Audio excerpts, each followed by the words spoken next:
तो रवीश जी को पहले सुना जाए कि तेजस्वी जी के टी शर्ट ने उनका कैसे मन जो है वो मोह लिया है। मैं रवीश कुमार। एक दिन में 17 सभाएं करने वाले तेजस्वी यादव अलग अलग रंग की टी शर्ट में क्यों नजर आ रहे हैं? या टी शर्ट तेजस्वी यादव को इस चुनाव में नया मेकओवर दे रही है? या ग्रह नक्षत्र की गणना करने वालों का कमाल नजर आ रहा है? Maroon, cream, white, sky blue, dark green, orange, yellow, red, pink और ब्लैक टी शर्ट में तेजस्वी यादव चुनावी सभा को संबोधित करते हुए बाजू पर आरजेडी लिखा हुआ है। 2020 में तेजस्वी ज्यादातर कुर्ता पजामा में नजर आते थे, लेकिन 2025 के चुनाव में टी शर्ट को अपना सियासी पहनावा बना लिया है। 2024 के लोकसभा चुनाव में तेजस्वी गमछा लहराया करते थे, लेकिन इस बार उन्होंने ऐसा करना छोड़ दिया। 14 नवंबर के नतीजे बताएंगे कि बिहार के युवाओं ने तेजस्वी यादव की टी शर्ट के कलर कोड के सिग्नल को कैसे समझा है। बिहार की उमस भरी गर्मी में टी शर्ट आरामदायक तो होती है, लेकिन इसका संबंध बिहार की गरीबी से भी हो सकता है। कितना चूतिया ये। और ये मैं इसलिए तोड़ रहा हूँ कि मैं 3 साल से लगातार काम कर रहा हूँ और इसके बाद लोग हमें कोऑपरेट नहीं कर रहे हैं, लोग हमें जो सपोर्ट नहीं कर रहे हैं, तो क्या ही ये सब काम करना। स्वागत है आप सभी का एक और नए वीडियो में, जहां हम आपको दिखाने वाले इंडियन पॉलिटिक्स के जगत के कुछ मजेदार किस्से, कुछ लेटेस्ट हलचल और टीवी न्यूज की कुछ लेटेस्ट कॉमेडी। कुछ ऐसे स्पोक्स पर्सन जो सरेआम अपनी बेइज्जती खुद करा लेते हैं, क्योंकि उनकी हरकतें ही कुछ ऐसी होती हैं जहां वो उल्टी बातें करते हैं और सरेआम अपना मजाक बनाते हैं और जनता उनके सोशल मीडिया में मीम्स बना के मजे लेती है। ऐसे ही कुछ लगातार वायरल होने वाले मीम्स आपको दिखाएंगे। राहुल गांधी ने दावा किया कि 22 वोटर की फोटो में ब्राजील के मॉडल की फोटो लगाकर वोट चोरी की गई। लेकिन अब हम जो खुलासा करने जा रहे हैं वो राहुल गांधी के हाइड्रोजन बम को लेकर कई सवाल खड़े करेगा। राहुल गांधी ने जिन 22 वोटरों के सामने ब्राजील की मॉडल की फोटो लगी हुई दिखाई, उनमें से एक का नाम पूनम भी है। पूनम नाम की वोटर सोनीपत जिले की राई विधानसभा की है और हमारी टीम इस वोटर को खोजते खोजते वहां तक पहुंच गई। नवभारत की टीम ने जब राहुल गांधी के इस दावे की पड़ताल की तो पूरा मामला ही उल्टा निकल गया। नवभारत की टीम सोनीपत में पूनम के गांव पहुंची। वहां हमारी टीम को जो पता चला वो सुनकर हम भी हैरान रह गए और आप भी सुनकर शॉक्ड रह जाएंगे, क्योंकि पूनम की वोटर आईडी में तो पूनम की ही तस्वीर लगी हुई है। आप देखिए, दोनों वोटर आईडी आपको दिखा रहा हूं। राहुल गांधी ने वोटर लिस्ट में पूनम की तस्वीर के आगे ब्राजील के एक मॉडल की तस्वीर होने का दावा किया, उन्होंने दिखाया। लेकिन जब हम पूनम के घर पहुंचे, उसके गांव पहुंचे, तो हमने देखा कि पूनम का वोटर आईडी बना हुआ है और उसमें पूनम की फोटो लगी हुई है। हम भी शॉक्ड रह गए बॉस। जानकारी को पुख्ता करने के लिए हमने एपिक नंबर यानी electoral photo identity card number का भी मिलान किया। राहुल गांधी ने जो वोटर लिस्ट में दिखाई थी तस्वीर, उसमें पूनम का एपिक नंबर IXZ03444028 था और हमारी टीम ने पूनम का जो वोटर आईडी कार्ड देखा, जो आपकी स्क्रीन पर है, उसमें भी सेम एपिक नंबर लिखा हुआ है। यानी ऐसा नहीं है कि दो अलग अलग पूनम का मामला हो सकता है। आप देखिए स्क्रीन पर एपिक नंबर सेम है। राहुल गांधी ने जिस पूनम की फोटो दिखाई थी ब्राजील मॉडल की, उस पूनम के वोटर आईडी में पूनम की खुद की तस्वीर लगी है। हमारी टीम ने उस गांव में जाकर पूनम का वोटर आईडी कार्ड अपनी आंखों से देखा, ये फोटो ली है हमने, ये उसी पूनम का वोटर आईडी कार्ड है। पूनम के गांव के सरपंच और पूनम के पति ने दावा किया कि उनकी वोटर आईडी कार्ड पर तो पूनम की तस्वीर लगी हुई है और आज से नहीं लगी हुई, सालों से लगी हुई है। किसी ब्राजील के मॉडल की फोटो नहीं लगी। पूनम का यह वोटर आईडी कार्ड साल 2012 से बना हुआ है। और सबसे बड़ी बात कि इस बार जब हरियाणा में चुनाव हुए तो इसी वोटर आईडी से पूनम ने वोट भी डाला। उनका बात मत करिए, जो भी मुंह में आते हैं वही बोलते हैं। अभी पाकिस्तान का साथ इंडिया का लड़ाई होगा, सेना में भी अब 10% 20% कर लेगा। सेना वाला किसको सेना होना चाहिए? जो सबसे ताकतवर है, जो पाकिस्तान को मार सकते हैं। लेकिन राहुल गांधी क्या बोल रहे हैं कि सेना में भी आप 10% 20% शुरू करो।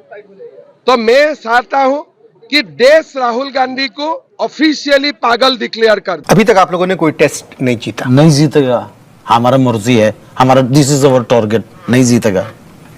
नहीं, ग्राउंड पे अगर कमजोर है तो इसका ये मतलब नहीं है कि हम कैमरा के सामने भी कमजोर होगा। आपको लगता है कि कांग्रेस की निर्भरता आरजेडी पे लगातार बढ़ते जा रही है? हाँ, वैसे ही जैसे बॉलर की निर्भरता रहती है विकेट कीपर पे या किसी और फील्डर पे। लेकिन आपको कप्तान बनने, आप कप्तान कब बनेंगे?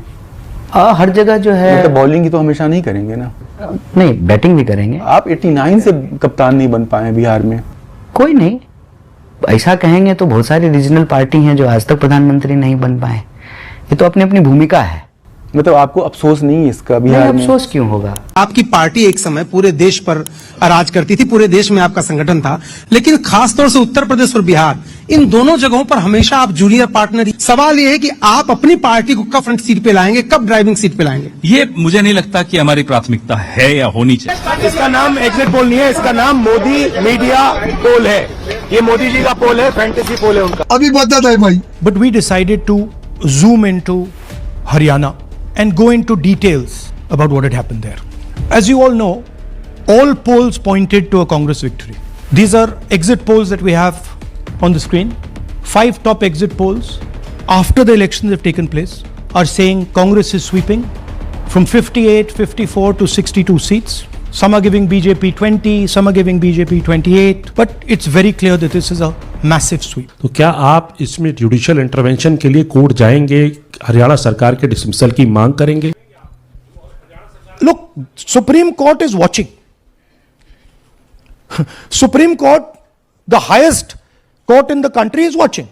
They have seen Madhepura presentation, they have seen Anand presentation, and now they've seen Haryana presentation. ये दिख रहा है सबको. It is not hidden. We are not doing it in a quiet room. We are doing it in front of the Indian media. Everybody in India knows. And there is nothing here that can be questioned. Thank you. Good evening to Sanjay, you and to my fellow panelists and to Navika. There are two issues here and I want to focus on the first one because that needs focusing right now. Navika, did you notice the not so subtle reference to Gen Z by Rahul Gandhi? What is he trying to do? He's actually trying to provoke them into acting, perhaps pouring onto the streets like in Nepal. And that is the reason why Rahul does not approach the courts, because he knows his case would be thrown out like Rafale was and Justice Loya was, demonetization was, 370 was, and Pegasus. And therefore, he cannot instigate Gen Z on all these issues that he was claiming had murdered democracy. Remember Rafale? Remember the hundreds of hours of debates we've had on Justice Loya, Rafale, demonetization, 370? All those purportedly killed democracy. Why does Rahul not instigate Gen Z to come on to these streets because of these issues? Because the court has settled it. And right now, he can only keep this issue alive till such time he doesn't go to the court with it. And this is his strategy. Look, I've said this before and let me repeat it. It is not a question of what Rahul Gandhi says or does not say. It is a question of he is alleging the most sacrosanct institute where billion others have voted because of which is corrupt. And that is why it is unacceptable to me for things to go on in limbo like this. Because he has not only lied on all his claims, but also indirectly endorsed the EC's SIR exercise to fish out duplicate voters and delist them. And as I have been arguing repeatedly, 1 year after the 2024 Karnataka election, Navika, Rahul Gandhi alleged there were 11,965 duplicate voters in Mahadevpura assembly segment of the seat the BJP won. Well, 1 year after the 2024 Bihar election, the SIR just unearthed 7 lakh duplicates from many seats that the Congress and its allies won. Does that mean, Sanjay, please don't interrupt, does that mean 2024 election results of Bihar should be held invalid because of 7 lakh duplicate voters? Now the fact of the matter is, yes, the routinely deletion of duplicates is done by the EC. In fact, in 2022, it deleted 10 million duplicates pan-India. Duplicates exist. Errors and discrepancies exist in voter cards, addresses, the functioning of EC, of course. But to claim that these discrepancies are deliberately carried out so as to favor the BJP is what is preposterous. Because the fact is, while Rahul Gandhi highlighted duplicates in the Bangalore seat that BJP won, why didn't he highlight Wayanad and Raebareli seats that he and his sister won? Wayanad was found to have 20,430 duplicate voters, Raebareli 19,520 duplicates, besides having huge address and voter card discrepancy. Does that mean Rahul Gandhi and Priyanka won by unfair means? Tell me. जी, ये तो वो बात हो गई कि आपने कहा घर पे एक डकैत आया, घर के बाहर भी 4 लोग खड़े थे, घर के अंदर भी 10 लोग थे, किसी ने डकैत को देखा ही नहीं। 1 साल के बाद अचानक कहा, ओहो ये तो डकैत आया था और हमारे घर से चोरी कर ले गया। चलिए, तो फिर पुलिस की प्रक्रिया क्या है कि आप एफआईआर दर्ज कराइए, हम कार्रवाई नहीं, एफआईआर थोड़ी दर्ज कराएंगे हम। अरे सर, मेरी बात तो सुनिए ना, मेरी बात तो पूरी बात अब आप बीच में मत बोलिए ना, मैं स्पष्ट उदाहरण बता रहा हूं। तो आगे की बात मैं कह रहा हूं, अब अगर आपको यह लगा कि साहब वो डकैती हो गई थी, अब मैं एफआईआर थोड़ी कराऊंगा और ना मैं कोई शिकायत दर्ज करूंगा, मैं तो प्रेस कॉन्फ्रेंस करूंगा, मगर पुलिस उस पर कार्रवाई एफआईआर की तरह करे। मूवी मेड लापता नेता starring Rahul Gandhi, co-starring all the candidates of PK who have run away and joined the BJP in the last 48 hours. This movie should be called Lapata Neta. Like Lapata Ladies, it will win many national awards. Please continue, Ratnakar ji. I can be absolutely sure that you have nothing in the Bihar. You just want to defeat Tejasvi. This is a symptom of electoral anxiety, and this is a pattern. This is not new. Before Maharashtra and Jharkhand, the same script. Before the Lok Sabha elections, Rahul Gandhi said, "Bina EVM ke Modi chunav nahi jeet sakte." This is a pattern. Each time the Congress party is going to lose, has lost, or senses decline, Rahul Gandhi shifts to victimhood. So yes, the signs are there. He's not contesting the election anymore. He's contesting the result before it happens. He's not contesting the elections. He knows the way things are going to go for him, at least. It's not looking good for him. So he's contesting the results before the result. Let's look at the facts on the ground. While Rahul is deflecting, the NDA is consolidating, seat sharing confusion has been there in the Mahagathbandhan. There is no clear formula, no ground coordination. The RJD fields candidates with criminal records, son of Shahabuddin, Osama Shahab from Siwan. Congress has no presence, very little credibility this time. The Congress last governed Bihar in 1990. 1990, when Rahul Gandhi was 21 years old for just 94 days. Contrast that with the NDA star campaigners, Nitish Kumar, Narendra Modi, Chirag Paswan, Yogi Adityanath. They're all having big crowds. And finally, I want to talk about the PK factor.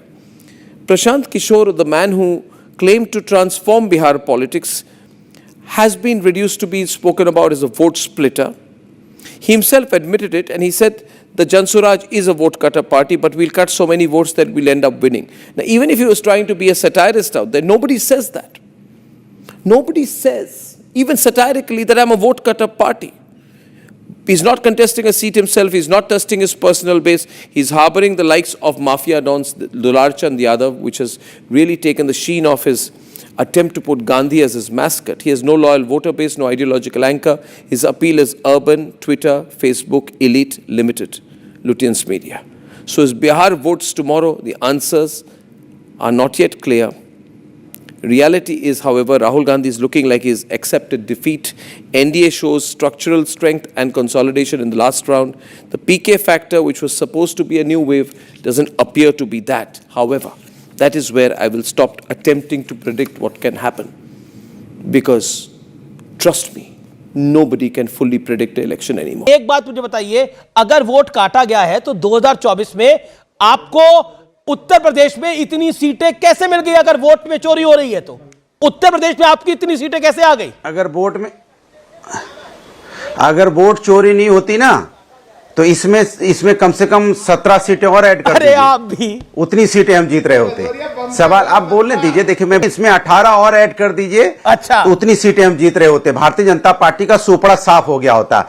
इतनी इन्होंने तानाशाही अपनाई, इतना police system, इतना तंत्र मंत्र सब इस्तेमाल किया, लेकिन कोई काम नहीं आया। जनता ने डट के वोट डाला, फिर भी हम चलो इनसे ज्यादा सीटें जीत के आए। अब दूसरी बात बिल्कुल सही है, लल्लन सिंह जिस बात को कह रहे हैं खड़े होके, क्या कह रहे हैं? कह रहे हैं भैया वो निकलने मत देना, जब निकले तो साथ लेके जाना और साथ लेके आना। ये मोकामा का आप चेहरा बनाना चाहते हैं और ये भी कहते हैं एक एक आदमी अनंत बाबू बन जाना, मतलब सबको गुंडा बनाना चाहते हैं। क्या सबको चाहते हैं जैसे बन जाए? गुंडा माफिया पैदा करना चाहते हो आप समाज के अंदर में? ये जंगल राज इसी को कहते हैं। दूसरी बात, इस देश के अंदर में युवा जो देश का नौजवान है, देश की महिलाएं हैं, देश की किसान हैं, देश के जो लोग, अरे मैं अपनी बात कह लूं, देखो ऐसे नहीं चलेगा। अगर मछली बाजार चलाना है तो बताओ, मछली बाजार, आपको आर पार का नाम लिख दो, मछली बाजार आर पार। ये क्या बात हुई? किसी के बीच में कोई नहीं बोला मछली बाजार बनाना है तो बना लो, फिर कोई बात ही नहीं होगी। नहीं, मैंने रोक दिया, आप अपनी बात को बोलिए। ओके, देखिए मछली बाजार बनाने के लिए सबसे बड़ी उसकी सबसे बड़ी मछली आप ही हैं, लेकिन आप ही जब ये खुद बात बोल रहे हैं, अरे तो मैं तो आपको बोला बोल ही रहा अभी हूं, हूं। वो जो मछली बाजार बनता है उसकी सबसे बड़ी मछली आप हैं। वो तालाब में जो एक मछली होती है अच्छी मैं वाली, नहीं वो बोला, आप ही मैं हैं। अभी तक बोला ही नहीं। अरे भैया मैं नहीं हुआ तो आईने में खुद को भी देख लो, पता चल जाएगा कौन हम बड़े कि आप बड़े हो, ये भी देख लो। ऐसी बातें आप कर रहे हो, मैं बोला भी नहीं हूं, मैं पहली बार बोल रहा हूं। अरे मैं तो और बोला मुझे अच्छी भी वाली नहीं बोलने मछली दिया आप जाएगा हैं। तो फायदा क्या है तालाब भाई? में वो अच्छी वाली मछली आप हैं। आपकी तारीफ करिए। अरे आपकी तारीफ करिए, आपने बुरी वाली मछली समझ लिया। अरे मैंने तो अच्छी वाली मछली बोला, तालाब में वो अच्छी वाली मछली है। अरे भाई मैंने आपको देख लिया, 121 सीटों में कल 120 सीटों पे इंडिया गठबंधन जीतेगा, आपको 0-1 आएंगी, 0-1 लिख लो और चाय पीते रह जाना डिबेट में, चाय पीना, बस डिबेट में चाय पीना और आगे बातें करना, और कुछ नहीं हो पाएगा। जो लोग डिबेट में चाय पी रहे होंगे वो कितने आनंद में रहते हैं, सोचिए आप, इनका आनंद देखिए, डिबेट करने नहीं आते, आनंद लेने आते हैं, बढ़िया एसी चला के बैठ गए, आनंद ले रहे हैं। आनंद लेने के बाद फिर आए बाएं साए बोल देना, किसी का अपमानजनक शब्दों का इस्तेमाल कर देना, किसी कुछ कर देना, अखिलेश मारेंगे, वोट कम हो जाएगा। ये बताइए बिहार में लगातार पुल गिरे कि नहीं गिरे, लगातार गोलियां चल रही कि नहीं चल रही, लगातार राजनीति में कोई नहीं होगा। और चुप ना रहिए, अरे आपका परिचय क्या है? आप पासपोर्ट अफसर हैं, भदौड़िया पासपोर्ट अफसर हो, हम अपना परिचय बताएं। क्या है बदतमीज कहीं के, जो मन में आता है वही बोलते रहते हैं। कौन है ये? बोलिएगा भाई, बताइए क्या मतलब, क्यों लाके बिठाते हैं ऐसे लोगों को? कौन है कांग्रेस पार्टी? क्या पीछे कोई है क्या? चुप रहिए, क्या बैनर है वो पार्टी का है? बात सुनो, कोई विश्लेषक है या कोई पत्रकार है? लाके बिठाते हो, अरे देश का आदमी है, देश का आदमी, सुनिए ना पहले, शिक्षकों को लाके बिठाते हो, टीवी पे हो रहा है, देश की चर्चा को लाते हो टीवी पे बिठा के, सामंती मानसिकता संशोधन का फिर पार्टी के दलाल प्रवक्ता वही बोलिएगा, कांग्रेस की दलाली। आपकी बारी है, 40 सेकंड।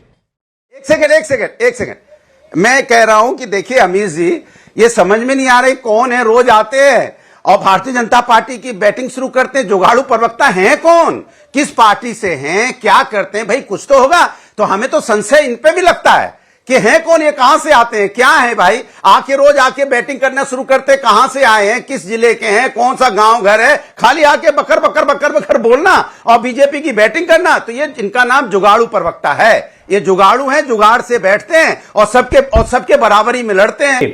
मैंने यही बोला ना कि इनके पास ना सबूत है, ना इनके पास इनके कोई दावे हैं।